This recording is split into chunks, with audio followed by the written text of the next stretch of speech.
Saudi আরবের সাথে মিল রেখে বাংলাদেশিদের জন্য ঈদ পালন করা সঠিক নেই কেন?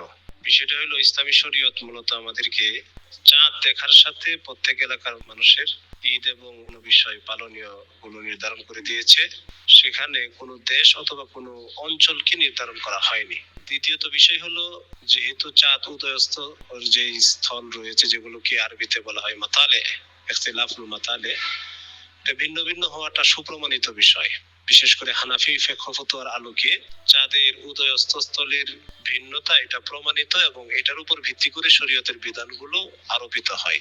সেই হিসেবে বাংলাদেশের আকাশে যখন চাঁদ দেখা যাবে অথবা চাঁদ দেখা প্রমাণিত হবে সঠিক পদ্ধতিতে, তখনই কেবল বাংলাদেশের মানুষের জন্য সেই চাঁদ দেখার আলোকে ঈদ করা, রমজান শুরু করা, অথবা শরীয়তের আরো কিছু মাসালা, যাকাতের হিসাব ধরা যায়, এরপরে হজের যে বিধানগুলো রয়েছে, আরাফা, লাইলাতুল বরাত, লাইলাতুল কদর, এই বিষয়গুলো নির্ধারিত হয় মূলত চাঁদ দেখা অথবা চাঁদ দেখা প্রমাণিত হওয়ার সাথে। এখন এমনও হতে পারে যে সৌদি আরবের সাথে আমাদের একই সময়ে ঈদ হতে পারে, আবার ভিন্ন ভিন্ন দিনও হতে পারে।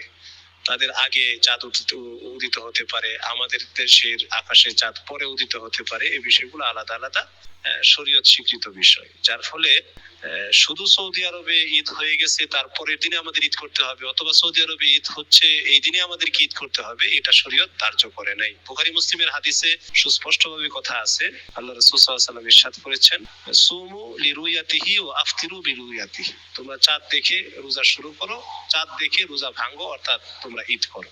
এরপরে হাদিসের দ্বিতীয় অংশে রয়েছে, ফাইন গুম্মা আলাইকুম ফাআকমিলুল ইদ্দাতা সালাসিন, যদি মেঘাচ্ছন্ন থাকে অথবা অন্য কোনো প্রাকৃতিক কারণে চাঁদ দেখা না যায়, তাহলে সময়কে 30 দিন পূর্ণ করতে হবে। 30 দিনের পরে আর আরবি মাস প্রলম্বিত হয় না, দীর্ঘায়িত হয় না।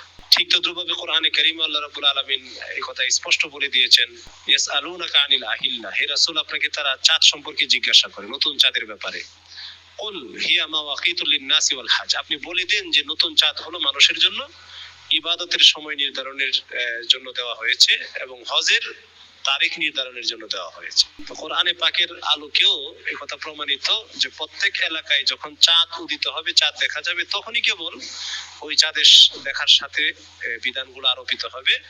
চাঁদ দেখার পরেই ঈদ করতে হবে। শুধুমাত্র সৌদি আরবের অথবা অন্য কোনো দেশের সাথে মিল রেখে ঈদ করা, এটা আসলে শরীয়ী দৃষ্টিকোণ থেকে সঠিক নয়।